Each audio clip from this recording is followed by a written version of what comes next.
Hi everyone, welcome back to success academy's YouTube channel. നമ്മളിന്ന് discuss ചെയ്യാൻ പോകുന്നത് general അവയർനെസ്സിൻ്റെ analysis ആണ്. നമ്മൾ അനലൈസ് ചെയ്യാൻ പോകുന്നത് 11th January 2023 ഷിഫ്റ്റ് 3 ആണ്. അപ്പോൾ നമുക്ക് ഓരോ ക്വസ്റ്റ്യൻസും അതുമായിട്ട് റിലേറ്റഡ് ആയിട്ടുള്ള കാര്യങ്ങളൊക്കെ ഡിസ്കസ് ചെയ്യാം. നമ്മുടെ ഫസ്റ്റ് ക്വസ്റ്റ്യൻ ഇതാണ്. The council of States also known as dash, അതായത് കൗൺസിൽ ഓഫ് സ്റ്റേറ്റ്സിനെ വേറെ എന്ത് പേര് കൂടെ പറയും എന്നാണ് ക്വസ്റ്റ്യൻ. നമ്മൾ ഓപ്ഷൻസ് നോക്കിയേ. Option 1 is high court, option 2 is Lok Sabha, option 3 is supreme court and option 4 is Rajya Sabha. എന്താണ് കറക്റ്റ് ആയിട്ടുള്ള ആൻസർ? രാജ്യസഭ എന്നാണ് അല്ലേ. കൗൺസിൽ ഓഫ് സ്റ്റേറ്റ്സിൻ്റെ വേറെ പേരാണ് എന്ത്? രാജ്യസഭ. അപ്പോൾ നമുക്കറിയാം നമ്മുടെ പാർലമെൻറ്റ് 2 ടൈപ്സ് ആണ് അല്ലേ. ഏതൊക്കെയാ ഉള്ളത്? ലോക്സഭ ഉണ്ട്, അതുപോലെ തന്നെ എന്തുണ്ട്? രാജ്യസഭയുണ്ട് അല്ലേ. അതുപോലെ തന്നെ രാജ്യസഭയുണ്ട്. പിന്നെ എന്താണ് ഇമ്പോർട്ടൻ്റ് ആയിട്ടുള്ള കാര്യം? ലോക്സഭ എന്ന് പറയുന്നതിനെ നമ്മൾ എന്താണ് പറയുക? ഹൗസ് ഓഫ് പീപ്പിൾ എന്ന് പറയും അല്ലേ. ഹൗസ് ഓഫ് പീപ്പിൾ എന്ന് പറയും. രാജ്യസഭയെ നമ്മൾ എന്താണ് പറയുന്നത്? കൗൺസിൽ ഓഫ് സ്റ്റേറ്റ്സ് എന്നും പറയും. അപ്പം നമുക്ക് ലോക്സഭയുണ്ട്, രാജ്യസഭയുണ്ട്. നമ്മൾ ലോക്സഭയെ പറയുന്നതാണ് എന്ത്? ഹൗസ് ഓഫ് പീപ്പിൾ എന്നും രാജ്യസഭയെ പറയുന്നതാണ് എന്ത്? കൗൺസിൽ ഓഫ് സ്റ്റേറ്റ്സ് എന്നും. ഇനി നമുക്ക് നെക്സ്റ്റ് ക്വസ്റ്റ്യൻ നോക്കാം. Which university was established in 1857? 1857 സമയത്ത് ഇത് ഈ പറയുന്നതിൽ ഏത് യൂണിവേഴ്സിറ്റിയാണ് എസ്റ്റാബ്ലിഷ് ചെയ്തിരിക്കുന്നത് എന്നാണ് ക്വസ്റ്റ്യൻ. നിങ്ങൾ ഓപ്ഷൻസ് നോക്കൂ. Option 1 is university of Bombay, option 2 is university of Bundelkhand, option 3 is university of Punjab and option 4 is university of Allahabad. ഏതാണ് കറക്റ്റ് ആയിട്ടുള്ള answer? Option 1 university of Bombay ആണ് കറക്റ്റ് ആയിട്ടുള്ള ആൻസർ. അപ്പോൾ 1857 എസ്റ്റാബ്ലിഷ് ചെയ്ത യൂണിവേഴ്സിറ്റിയാണ് ഏത്? University of Bombay. ഇനി യൂണിവേഴ്സിറ്റി ഓഫ് ബണ്ടൽഗഡ് എവിടെയാണ് സ്ഥിതി ചെയ്യുന്നത്? യുപിയിലാണ് അല്ലേ. നമ്മുടെ ഇന്ത്യയിലെ യുപിയിലാണ് സ്ഥിതി ചെയ്യുന്നത്. ഇനി യൂണിവേഴ്സിറ്റി ഓഫ് പഞ്ചാബ് ആണെങ്കിലോ ലാഹോറിലാണ് അല്ലേ. ലാഹോറിലാണ്, പാകിസ്ഥാനിലെ ലാഹോറിലാണ് സ്ഥിതി ചെയ്യുന്നത്. അതുപോലെ തന്നെ യൂണിവേഴ്സിറ്റി ഓഫ് അലഹാബാദ് ആണെങ്കിലും എവിടെയാണ്? യുപിയിലാണ് അല്ലേ. നമ്മുടെ ഇന്ത്യയിലെ യുപിയിലാണ് സ്ഥിതി ചെയ്യുന്നത്. ഇതിൽ 1857 ഫോം ചെയ്ത യൂണിവേഴ്സിറ്റിയാണ് എന്ത്? University of Bombay. അപ്പോൾ ഇനി നമുക്ക് നെക്സ്റ്റ് ക്വസ്റ്റ്യൻ നോക്കാം. നമ്മുടെ നെക്സ്റ്റ് ക്വസ്റ്റ്യൻ ഇതാണ്. Who among the following founded the Shunga dynasty? Shunga dynasty ഈ പറയുന്നവരെ ആരാണ് ഫൗണ്ട് ചെയ്തത് എന്നാണ് നമ്മുടെ ക്വസ്റ്റ്യൻ. ഓപ്ഷൻസ് നോക്കൂ. Option 1 is Pushyamitra, option B is Devabhuti, option C is Agnimitra and option 4 is Vasumitra. ഈ പറയുന്നവരിൽ ആരായിരിക്കും? ഓപ്ഷൻ 1 ആയിരിക്കും അല്ലേ. പുഷ്യമിത്ര സംഖ്യയാണ് ഏത് ഡൈനാസ്റ്റി ഫോം ചെയ്തത്? ശുംഗ ഡൈനാസ്റ്റി ഫോം ചെയ്തത്. ഇനി നമുക്ക് നെക്സ്റ്റ് ക്വസ്റ്റ്യൻ നോക്കാം. In India, the workforce population does not include people of dash years. അതായത് നമ്മുടെ ഇന്ത്യയിൽ വർക്ക് ഫോഴ്സ് പോപ്പുലേഷൻ എടുക്കുകയാണെങ്കിൽ ഈ പറയുന്നവയിൽ എത്ര വയസ്സിന് താഴെയുള്ളവരുടെ കാര്യങ്ങളാണ് നമ്മൾ എടുക്കാത്തത് എന്നാണ് ക്വസ്റ്റ്യൻ. നമുക്കറിയാം നമ്മുടെ ഇന്ത്യയിൽ ലീഗലായിട്ട് ഒരാൾ വർക്ക് ചെയ്യണമെങ്കിൽ അയാൾ എന്തായിരിക്കണം? 14 വയസ്സിന് മുകളിലായിരിക്കണം അല്ലേ. 14 വയസ്സിന് മുകളിലായിരിക്കണം. അപ്പോൾ അതുകൊണ്ട് തന്നെ നമ്മൾ ഏതായിരിക്കും എടുക്കാത്തത്? 14 ഇയേഴ്സും അതിന് താഴെയുള്ള ആളുകളുടെ പോപ്പുലേഷൻ ആയിരിക്കും നമ്മൾ എടുക്കാത്തത്. അപ്പോൾ ആൻസർ എന്തായിരിക്കും? Option 4 14 years. വർക്ക് ഫോഴ്സ് പോപ്പുലേഷനിൽ വരാത്ത ആളുകൾ ആരായിരിക്കും? 14 വയസ്സും അതിന് താഴെയുള്ള ആളുകളുമായിരിക്കും. നെക്സ്റ്റ് ക്വസ്റ്റ്യൻ നോക്കൂ. As per consumer protection rules 2021, district commissions shall have jurisdiction to entertain complaints where the value of the goods or services paid as consideration dash. അതായത് നമുക്കൊരു protection rule ഉണ്ട്. അതിൻ്റെ പേരാണ് എന്ത്? Consumer protection rules 2021. 2021 consumer protection rules ഉണ്ട്. അപ്പോൾ അത് പ്രകാരം നമുക്ക് എന്തുണ്ട്? ഡിസ്ട്രിക്ട് കമ്മീഷൻസ് ഉണ്ട് അല്ലേ. അത് പ്രകാരം നമുക്ക് ഡിസ്ട്രിക്ട് കമ്മീഷൻസ് ഉണ്ട്. ആ കമ്മീഷൻസ് ഏകദേശം എത്ര എമൗണ്ട് വരെയുള്ള കംപ്ലയിൻസ് ആണ്, അതായത് ഗുഡ്സ് ആൻഡ് സർവീസസിന് പേ ചെയ്യുന്ന എത്ര എമൗണ്ട് വരെയുള്ള കംപ്ലയിൻസ് ആണ് അവർ ഹാൻഡിൽ ചെയ്യുന്നത്? നമ്മുടെ ഡിസ്ട്രിക്ട് കമ്മീഷൻസ് എത്ര എമൗണ്ട് വരെയുള്ള കാര്യങ്ങളാണ് അവർ ഹാൻഡിൽ ചെയ്യുന്നത് എന്നാണ് നമ്മുടെ ക്വസ്റ്റ്യൻ. അപ്പോൾ നമുക്ക് ഓപ്ഷൻസ് നോക്കാം. Does not exceed 10 lakh rupees. Option 2 is exceed 1 crore rupees. Option 3 is does not exceed 50 lakh rupees and option 4 is does not exceed 1 lakh rupees. ഇതിൽ ഏതാണ് കറക്റ്റ് ആയിട്ടുള്ളതെന്ന് ചോദിക്കുകയാണെങ്കിൽ ഓപ്ഷൻ 3 ആണ്. Does not exceed 50 lakh rupees. 50 lakh റുപ്പീസിന് മുകളിലുള്ള കാര്യങ്ങൾ ആര് handle ചെയ്യില്ല? നമ്മുടെ ഡിസ്ട്രിക്ട് കമ്മീഷൻസ് ഹാൻഡിൽ ചെയ്യില്ല. അപ്പോൾ അതിന് താഴെയുള്ള കാര്യങ്ങളാണ് ആര് ഹാൻഡിൽ ചെയ്യുന്നത്? ഡിസ്ട്രിക്ട് കമ്മീഷൻസ് ഹാൻഡിൽ ചെയ്യുന്നത്. ഏത് റൂൾ പ്രകാരമാണ്? കൺസ്യൂമർ പ്രൊട്ടക്ഷൻ റൂൾസ് 2021 പ്രകാരമാണ്. ഇനി നെക്സ്റ്റ് ക്വസ്റ്റ്യൻ നോക്കൂ. Who has been appointed to the post of Executive Director for India in the International Monetary Fund (IMF) as announced in August 2022? നമുക്കറിയാം international monetary fund അറിയാം അല്ലേ? International monetary ഫണ്ടിൽ നമ്മുടെ ഇന്ത്യയുടെ ഭാഗത്ത് നിന്ന് ആരെയാണ് എക്സിക്യൂട്ടീവ് ഡയറക്ടറായിട്ട് അപ്പോയിൻറ്റ് ചെയ്തിരിക്കുന്നത് എന്നാണ് നമ്മുടെ ക്വസ്റ്റ്യൻ. നിങ്ങൾ ഓപ്ഷൻസ് നോക്കൂ. Option 1 is Rajesh Sharma, option 2 is Gita Gopinath, option C is Ramesh Chand and option 4 is Krishnamurthy Subramanian. ഇതിൽ ആരാണ് കറക്റ്റ് ആയിട്ടുള്ള ആൻസർ? ഓപ്ഷൻ 4 ആണല്ലേ. കൃഷ്ണമൂർത്തി സുബ്രഹ്മണ്യൻ ആണ് എന്തായിട്ട് അപ്പോയിൻറ്റ് ചെയ്തിരിക്കുന്നത്? Executive director for India, IMFലെ executive director for India ആയിട്ട് അപ്പോയിൻറ്റ് ചെയ്തിരിക്കുന്നത്. ഇനി IMFൻ്റെ ഹെഡ് ക്വാർട്ടേഴ്സ് എവിടെയാണ്? USA-യിലാണല്ലേ. USA-യിലെ വാഷിങ്ടൺ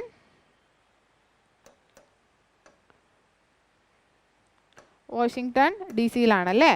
വാഷിങ്ടൺ DC-യിലാണ് USA-യിലെ. എപ്പോഴാണ് ഫോം ചെയ്തത്?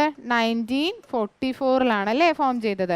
USA-യിലെ വാഷിങ്ടൺ DC-യിലാണ് അവരുടെ ഹെഡ് ക്വാർട്ടേഴ്സ്. അവർ ഫോം ചെയ്തത് 1944-ലാണ്. അപ്പോൾ നമ്മുടെ ഇന്ത്യയുടെ ഭാഗത്തു നിന്നുള്ള എക്സിക്യൂട്ടീവ് ഡയറക്ടറാണ് ആര്? കൃഷ്ണമൂർത്തി സുബ്രഹ്മണ്യം. അപ്പോൾ നമുക്ക് നെക്സ്റ്റ് ക്വസ്റ്റ്യൻ നോക്കാം.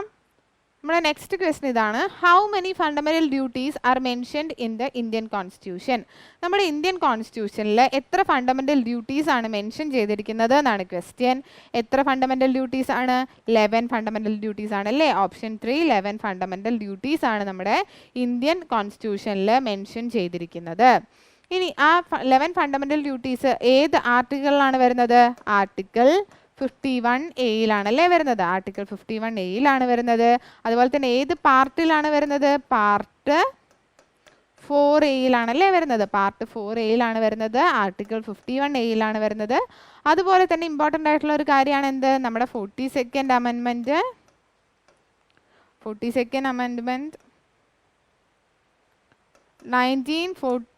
1976 വഴിയാണ് നമ്മൾ എന്ത് ചെയ്തത്? നമ്മുടെ 10 ഫണ്ടമെൻ്റൽ ഡ്യൂട്ടീസ് ആഡ് ചെയ്തിരിക്കുന്നത് അല്ലേ. 10 ഫണ്ടമെൻ്റൽ ഡ്യൂട്ടീസ് ആഡ് ചെയ്തത് നമ്മുടെ 42nd അമെൻമെൻറ്റ് 1946 വഴിയാണ്. അതുപോലെ തന്നെ അപ്പോൾ നമ്മുടെ 11th ഫണ്ടമെൻ്റൽ ഡ്യൂട്ടി ഏത് അമെൻമെൻറ്റ് വഴിയായിരിക്കും വന്നിട്ടുണ്ടാവുക? 86th അമെൻമെൻറ്റ് 2002 വഴിയായിരിക്കും അല്ലേ. നമ്മുടെ 11th ഫണ്ടമെൻ്റൽ ഡ്യൂട്ടി വന്നത് 86th അമെൻമെൻറ്റ് 2002 വഴിയായിരിക്കും. അപ്പോൾ നമ്മളിപ്പോൾ എന്തൊക്കെ കാര്യങ്ങൾ പറഞ്ഞു? നമ്മുടെ ഫണ്ടമെൻ്റൽ ഡ്യൂട്ടീസ് എത്ര ഫണ്ടമെൻ്റൽ ഡ്യൂട്ടീസ് ഉണ്ടെന്ന് ചോദിക്കുകയാണെങ്കിൽ 11 എണ്ണമാണുള്ളത്. അത് ഏത് ആർട്ടിക്കിളിൻ്റെ അണ്ടറിലാണ് ഫണ്ടമെൻ്റൽ ഡ്യൂട്ടീസ് വരുന്നത് എന്ന് ചോദിക്കുകയാണെങ്കിലോ നമ്മുടെ 51A അണ്ടറിലാണ് വരുന്നത്. അതുപോലെ തന്നെ ഏത് പാർട്ടിലാണ് വരുന്നതെന്ന് ചോദിക്കുകയാണെങ്കിലോ 4A പാർട്ട് 4A-യിലാണ് വരുന്നത്. നമ്മുടെ 10 ഫണ്ടമെൻ്റൽ ഡ്യൂട്ടീസ് ഏത് അമെൻമെൻറ്റ് വഴിയാണെന്ന് ചോദിച്ചാലോ 42nd അമെൻമെൻറ്റ് 1976-ലൂടെയാണ് നമ്മൾ എന്ത് ആഡ് ചെയ്തത്? 10 ഫണ്ടമെൻ്റൽ ഡ്യൂട്ടീസ് ആഡ് ചെയ്തത്. അതുകൊണ്ട് തന്നെ നമ്മൾ വേറെ ഇമ്പോർട്ടൻ്റ് ആയിട്ടുള്ളൊരു കാര്യം പഠിക്കാനുണ്ട്. 42nd അമെൻമെൻറ്റ് 1976-നെ നമ്മൾ എന്തായിട്ടാണ് വിളിക്കുക? മിനി കോൺസ്റ്റിറ്റ്യൂഷൻ ആയിട്ടാണല്ലേ വിളിക്കാറ്. അതുപോലെ നമ്മുടെ 11th നമ്മളിവിടെ 10 ഫണ്ടമെൻ്റൽ ഡ്യൂട്ടീസിനെ കുറിച്ച് സംസാരിച്ചു. അപ്പോൾ 11ാമത്തെ ഫണ്ടമെൻ്റൽ ഡ്യൂട്ടി ഏത് വഴിയാണ് വന്നത്? 86th അമെൻമെൻറ്റ് 2002 വഴിയാണ് വന്നത്. വളരെ ഇമ്പോർട്ടൻ്റ് ആയിട്ടുള്ള കാര്യമാണ്. നന്നായിട്ട് പഠിക്കേണ്ട കാര്യങ്ങളുമാണ്. വളരെ ഇമ്പോർട്ടൻ്റ് ആണ്. ഇനി നമുക്ക് നെക്സ്റ്റ് ക്വസ്റ്റ്യൻ നോക്കാം. നമ്മുടെ നെക്സ്റ്റ് ക്വസ്റ്റ്യൻ ഇതാണ്. Rajeshwar Saikia Barbayan is related with dash dance. അതായത് രാജേശ്വർ സൈക്യ ബാർബിയാൻ ഏത് ഡാൻസുമായിട്ട് റിലേറ്റ് ചെയ്യുന്ന ആളാണ് എന്നാണ് ക്വസ്റ്റ്യൻ. ഓപ്ഷൻസ് നോക്കൂ. Option 1 is Kuchipudi, option 2 is Odissi, option 3 is Sattriya and option 4 is Bharatanatyam. ഇതിൽ ഏത് ഡാൻസുമായിട്ട് റിലേറ്റഡ് ആയിട്ടായിരിക്കും അദ്ദേഹം ഉണ്ടാവുക? ഓപ്ഷൻ 3 സട്രിയുമായിട്ട് റിലേറ്റഡ് ആയിരിക്കും. ഈ സട്രിയ ഏത് സ്റ്റേറ്റിൻ്റെ ഡാൻസ് ആണ്. ഏത് സ്റ്റേറ്റിലെ ഡാൻസ് ഫോമാണ്? ആസാമിലെയാണ് അല്ലേ. സട്രിയ എന്ന് പറയുന്നത് ആസാമിലെ ഡാൻസ് ഫോമാണ്. അതിലാണ് ആര് റിലേറ്റഡ് ആയിട്ടുള്ളത്? രാജേശ്വർ സൈക്യ ബാർബിയാൻ റിലേറ്റഡ് ആയിട്ടുള്ളത്. ഇനി കുച്ചിപ്പുടി എവിടത്തെയാണ്? കുച്ചിപ്പുടി ഏത് സ്റ്റേറ്റിൻ്റെ ഡാൻസ് ഫോമാണ്? ആന്ധ്രാപ്രദേശ് ആണല്ലേ. ആന്ധ്രാപ്രദേശിൻ്റെ ഡാൻസ് ഫോമാണല്ലേ. ആന്ധ്രാപ്രദേശിൻ്റെ ഡാൻസ് ഫോമാണ്. ഇനി ഒഡീസ ആണെങ്കിലോ നമുക്കറിയാം അല്ലേ. ഒഡീസയിലെ ഡാൻസ് ഫോമാണ് അല്ലേ. ഒഡീസി എന്ന് പറയുന്നത് ഒഡീസയിലെ ഡാൻസ് ഫോമാണ്. അതുപോലെ തന്നെ ഭരതനാട്യം ആണെങ്കിലോ നമുക്കറിയാം തമിഴ്നാടുവിൻ്റെ ആണല്ലേ. തമിഴ്നാടുവിൻ്റെ ഡാൻസ് ഫോമാണ്. അപ്പോൾ ഇത്രയും മനസ്സിലാക്കി വയ്ക്കുക. കുച്ചിപ്പുടി ആണെങ്കിൽ ആന്ധ്രാപ്രദേശ് ആണ്, ഒഡീസ ആണെങ്കിൽ ഒഡീസയാണ്, സട്രി ആണെങ്കിൽ ആസാമാണ്, അതുപോലെ തന്നെ ഭരതനാട്യം ആണെങ്കിൽ എവിടത്തെയാണ്? തമിഴ്നാടുമാണ്. ഇനി next question, which non-conventional energy source is or are available in India? നമുക്കറിയാം നമ്മുടെ ഇന്ത്യയിൽ ഒരുപാട് നോൺ കൺവെൻഷണൽ എനർജി സോഴ്സസ് ഉണ്ട്. അപ്പോൾ ഈ പറയുന്നവയിൽ ഏതൊക്കെയാണ് അതിലുള്ളത് എന്നാണ് ക്വസ്റ്റ്യൻ. നമുക്ക് ഓപ്ഷൻസ് നോക്കാം. Option 1 is tidal, wind and solar energy. Option 2 is only solar energy. Option 3 is only solar and wind energy. And option 4 is only tidal energy. നമുക്ക് ഓപ്ഷൻ വായിക്കുമ്പോഴേ അറിയാമല്ലേ നമ്മുടെ ഇന്ത്യയിൽ ഈ മൂന്നും ഉണ്ടല്ലേ. ടൈഡൽ ഉണ്ട്, വിൻഡ് ഉണ്ട്, അതുപോലെ തന്നെ സോളാർ എനർജി ഉണ്ട്. അപ്പോൾ ഓപ്ഷൻ 1 ആണ് കറക്റ്റ് ആയിട്ടുള്ള ആൻസർ. ഇനി നെക്സ്റ്റ് ക്വസ്റ്റ്യൻ നോക്കൂ. Who among the following is the founder of the Grameen Bank of Bangladesh? Grameen Bank of Bangladeshന്റെ ഫൗണ്ടർ ആരാണ് എന്നാണ് ക്വസ്റ്റ്യൻ. ഓപ്ഷൻസ് നോക്കൂ. Option 1 is Abdul Salam. Option 2 is Muhammad Yunus. Option 3 is Muzaffar Ahmad. And option 4 is Mahbub ul Haq. അപ്പോൾ ഇതിൽ ഏതാണ് correct ആയിട്ടുള്ള answer? Option 2 ആണ് അല്ലേ. മുഹമ്മദ് യൂനസ് ആണ് എന്തിൻ്റെ ഫൗണ്ടർ? ഗ്രാമീൺ ബാങ്ക് ഓഫ് ബംഗ്ലാദേശിൻ്റെ ഫൗണ്ടർ. അതുപോലെ തന്നെ ഇദ്ദേഹത്തിന് നോബൽ പ്രൈസ് ലഭിച്ചിട്ടുണ്ട് അല്ലേ. നോബൽ പ്രൈസ് എപ്പോഴാണ് ലഭിച്ചത്? നോബൽ പ്രൈസ് ലഭിച്ചത് 2006 അല്ലേ. 2006 അദ്ദേഹത്തിന് നോബൽ പ്രൈസ് ലഭിച്ചിട്ടുണ്ട്. അതുപോലെ തന്നെ അദ്ദേഹം എപ്പോഴാണ് ഗ്രാമീൺ ബാങ്ക് ഫോം ചെയ്തത്? 1983 അല്ലേ ഫോം ചെയ്തത്. 1983 അദ്ദേഹം Grameen bank of Bangladesh form ചെയ്തിട്ടുണ്ടായിരുന്നു. അതുപോലെ തന്നെ നമ്മൾ ഇമ്പോർട്ടൻ്റ് ആയിട്ട് നോക്കേണ്ട ഒരു കാര്യമാണ് മെഹബൂബ് ഉൽ ഹക്ക്. മെഹബൂബ് ഉൽ ഹക്ക് ആരാണ്? നമ്മുടെ ഹ്യൂമൻ ഡെവലപ്മെൻറ്റ് ഇൻഡെക്സ് ഫോം ചെയ്യാൻ കാരണക്കാരനായ വ്യക്തിയാണ് അല്ലേ.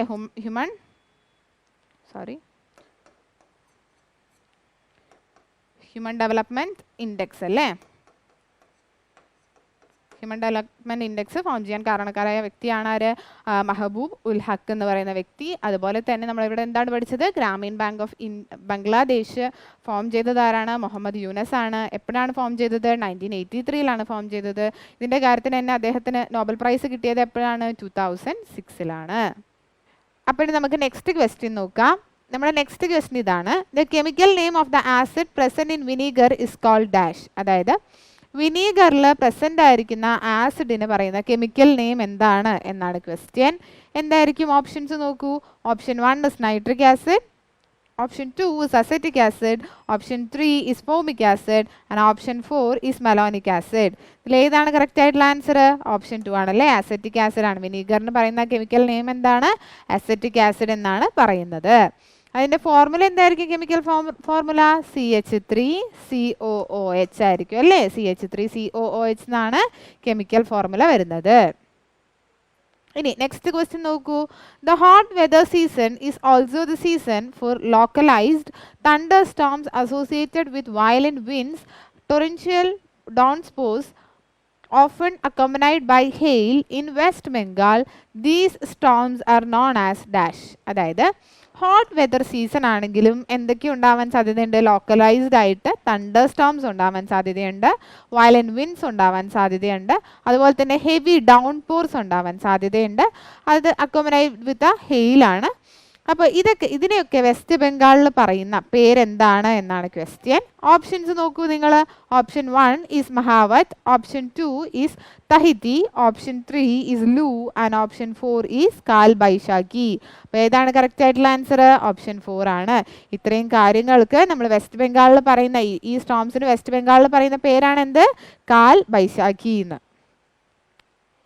ഇനി നെക്സ്റ്റ് ക്വസ്റ്റ്യൻ നോക്കൂ.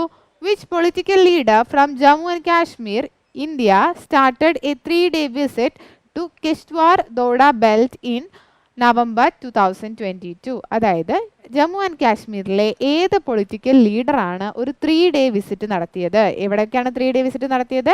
കിഷ്ത്വാർ ദോഡ ബെൽറ്റിലോട്ട് ഒരു 3-day വിസിറ്റ് നടത്തിയത് എന്നാണ് question.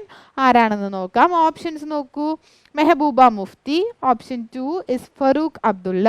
Option 3 is Ghulam Nabi Azad. And option 4 is Tariq Hameed Karra. ഇതിലേതാണ് കറക്റ്റ് ആയിട്ടുള്ള ആൻസർ? ഓപ്ഷൻ 3 ഗുലാം നബി ആസാദ് ആണ് കറക്റ്റ് ആയിട്ടുള്ള ആൻസർ. അദ്ദേഹം ജമ്മു കാശ്മീരിലെ ഒരു പൊളിറ്റിക്കൽ ലീഡറാണ്. അദ്ദേഹം എന്ത് ചെയ്തു? ഒരു 3-day വിസിറ്റ് നടത്തി. എങ്ങോട്ടാണ് നടത്തിയത്? കിഷ്ത്വാർ ദോഡ ബെൽറ്റിലോട്ടാണ് നടത്തിയത്. എപ്പോഴാണ്? നവംബർ 2022. ഇനി നെക്സ്റ്റ് ക്വസ്റ്റ്യൻ നോക്കൂ. Dash is equal to the sum total of gross value added of all the firms in the economy. ഇന്ത്യയിലെ അല്ലെങ്കിൽ എക്കണോമിയിലെ എല്ലാ ഫേംസിൻ്റെയും ഗ്രോസ് വാല്യൂ ആഡഡ് ആയിട്ട് അല്ലെങ്കിൽ അതിൻ്റെ സം ടോട്ടലിനെ എന്താണ് പറയുന്നത് എന്നാണ് ക്വസ്റ്റ്യൻ. നിങ്ങൾ ഓപ്ഷൻസ് നോക്കൂ. Option 1 is NI, that is national income. Option 2 is gross domestic product. Option 3 is gross national product. And option 4 is NNP. അപ്പോൾ ഇതിൽ ഏതാണ് കറക്റ്റ് ആയിട്ടുള്ള ആൻസർ? ഓപ്ഷൻ 2 ആണല്ലേ, GDP ആണല്ലേ കറക്റ്റ് ആയിട്ടുള്ള ആൻസർ. GDP ആണ് നമ്മൾ എന്ത് പറയുന്നത്? Some total of gross value added of all the firms in the economy എന്ന് പറയുന്നത്. അപ്പോൾ ഇനി നമുക്ക് നെക്സ്റ്റ് ക്വസ്റ്റ്യൻ നോക്കാം. നമ്മുടെ നെക്സ്റ്റ് ക്വസ്റ്റ്യൻ ഇതാണ്. The south Asian games was first held in which year? അതായത് സൗത്ത് ഏഷ്യൻ ഗെയിംസ് ആദ്യമായിട്ട് ഏത് വർഷമാണ് നടത്തിയത് എന്നാണ് നമ്മുടെ ക്വസ്റ്റ്യൻ. ഓപ്ഷൻസ് നോക്കൂ. Option 1 is 1990. Option 2 is 1988. Option 3 is 1985. And option 4 is 1984. എപ്പോഴാണ് നടത്തിയത്? ഓപ്ഷൻ 4 1984ലാണ് ആദ്യമായിട്ട് സൗത്ത് ഏഷ്യൻ ഗെയിംസ് നടത്തിയത്. എവിടെ വെച്ചിട്ടായിരുന്നു ഇനോഗ്രൽ? എവിടെ വെച്ചിട്ടായിരുന്നു? നേപ്പാളിൽ വെച്ചിട്ടായിരുന്നു അല്ലേ? നേപ്പാളിൽ വെച്ചിട്ടായിരുന്നു ഇനോഗ്രൽ ഗെയിംസ് ഉണ്ടായിരുന്നത്. And next question is Thrissur Pooram festival is celebrated in which of the following states? Thrissur Pooram festival ഈ തന്നിരിക്കുന്ന ഫോളോയിങ് സ്റ്റേറ്റ്സിൽ ഏത് സ്റ്റേറ്റിലാണ് നടക്കുന്നത് എന്നാണ് ക്വസ്റ്റ്യൻ. നമുക്ക് നോക്കാം. Option 1 is Karnataka. Option 2 is Kerala. Option 3 is Andhra Pradesh. Option 4 is Tamil Nadu. നമുക്ക് ഓപ്ഷൻ ഇല്ലാതെ തന്നെ പറയാം അല്ലേ? നമ്മുടെ കേരളത്തിൽ വെച്ചിട്ടാണ് നടക്കുന്നത്. കേരളത്തിലെ തൃശ്ശൂർ വെച്ചിട്ടാണ് എന്ത് നടക്കുന്നത്? തൃശ്ശൂർ പൂരം നടക്കുന്നത് അല്ലേ? തൃശ്ശൂർ പൂരം നടക്കുന്നത്. ഇനി നമുക്ക് നെക്സ്റ്റ് ക്വസ്റ്റ്യൻ നോക്കാം. Vitamin C is an dash. Vitamin C എന്താണ് എന്നാണ് ക്വസ്റ്റ്യൻ. ഓപ്ഷൻസ് നോക്കൂ. Option 1 is anti oxidant. Option 2 is antibiotic. Option 3 is antigen. And option 4 is antivirus. ഏതായിരിക്കും വിറ്റമിൻ സി എന്ന് പറയുന്നത്? ആൻറ്റി ഓക്സിഡൻ്റ് ആയിരിക്കും അല്ലേ? വിറ്റമിൻ സി എന്ന് പറയുന്നത് ആൻറ്റി ഓക്സിഡൻ്റ് ആയിരിക്കും. നമുക്കറിയാം വിറ്റമിൻ സി വാട്ടർ സോളബിൾ ആണ്. അതുപോലെ തന്നെ ആൻറ്റി ഓക്സിഡൻ്റ് ആണ്. അതായത് സെൽസിലൊക്കെ എന്തെങ്കിലും കംപ്ലൈൻ്റ് ഒക്കെ ഉണ്ടെങ്കിൽ റിപ്പയർ ചെയ്യാനൊക്കെ സഹായിക്കുന്നത് ഏതാണ്? വിറ്റമിൻ സി ആണ്. So vitamin C is an antioxidant. ഇനി നെക്സ്റ്റ് ക്വസ്റ്റ്യൻ നോക്കാം. The horizontal rows of squares in the chess are called dash. അതായത് horizontal rows of squares in a chess അതിന് പറയുന്ന പേരെന്താണെന്നാണ് ക്വസ്റ്റ്യൻ. അപ്പോൾ ഓപ്ഷൻസ് നോക്കാം. Option 1 is ranks. Option 2 is pawns. Option 3 is bishops. And option 4 is files. ഇതേതാണ് correct ആയിട്ടുള്ള answer? Option 1 ആണല്ലേ, ranks ആണ്. അതായത് horizontal rows of squares in a chess is called as ranks. ഇനി നമുക്ക് നെക്സ്റ്റ് ക്വസ്റ്റ്യൻ നോക്കാം. Which of the following can be considered as a major hub of information technology industry in India? അല്ലേ, നമുക്ക് options ഇല്ലാതെ പറയാൻ പറ്റുന്ന ഒരു question ആണ്. ഈ തന്നിരിക്കുന്നവയിൽ ഏതാണ് major hub of information technology industry in India? അല്ലേ, IT-യുടെ മേജർ ഹബ്ബ് എവിടെയാണ് ഇന്ത്യയിൽ എന്നാണ് ക്വസ്റ്റ്യൻ. ഓപ്ഷൻ നോക്കൂ. Option 1 is Surat. Option 2 is Bengaluru. Option 3 is Bhopal. And option 4 is Kashmir. ഏതാണ് കറക്റ്റ് ആയിട്ടുള്ള ആൻസർ? നമുക്കറിയാം അല്ലേ, ഓപ്ഷൻ 2 ബാംഗ്ലൂർ ആണ് IT-യുടെ ഹബ്ബ് എന്ന് അറിയപ്പെടുന്നത്. ആൻഡ് അതുപോലെ തന്നെ എന്താണ് സിലിക്കൺ വാലി ഓഫ് ഇന്ത്യ എന്നറിയപ്പെടും അല്ലേ? സിലിക്കൺ വാലി ഓഫ് ഇന്ത്യ എന്നും അറിയപ്പെടും അല്ലേ? എന്നറിയപ്പെടുന്നതും ബാംഗ്ലൂരാണ്. നെക്സ്റ്റ് ക്വസ്റ്റ്യൻ നോക്കൂ. Giddha folk dance is performed in the states of Madhya Pradesh during dash when the rabi crops is ready to be harvested.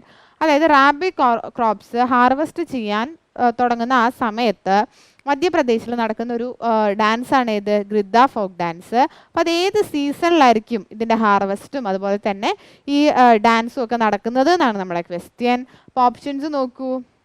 Option 1 is winter, option 2 is autumn, option 3 is summer and option 4 is spring. ഏതിലാണ് നടക്കുന്നത്? Winter സീസണിലാണ് അല്ലേ? Winter സീസണിലാണ് Giddha എന്ന് പറയുന്ന folk dance എവിടെ നടക്കുന്നത്? മധ്യപ്രദേശിൽ നടക്കുന്നത്. അതുപോലെ തന്നെ അത് എന്താണ് പ്രത്യേകത? റാബി ക്രോപ്സ് ഹാർവെസ്റ്റ് ചെയ്യാൻ പറ്റുന്ന ആ ഒരു സമയമാണ് ഇതിനു വേണ്ടിയിട്ട് അവർ തിരഞ്ഞെടുക്കുന്നത്. അപ്പോൾ ഇന്നത്തെ വീഡിയോ എല്ലാവർക്കും യൂസ്ഫുൾ ആയി എന്ന് വിചാരിക്കുന്നു. ഇതുപോലുള്ള വീഡിയോസിനായിട്ട് ഈ ചാനൽ സബ്സ്ക്രൈബ് ചെയ്യുക. Thank you.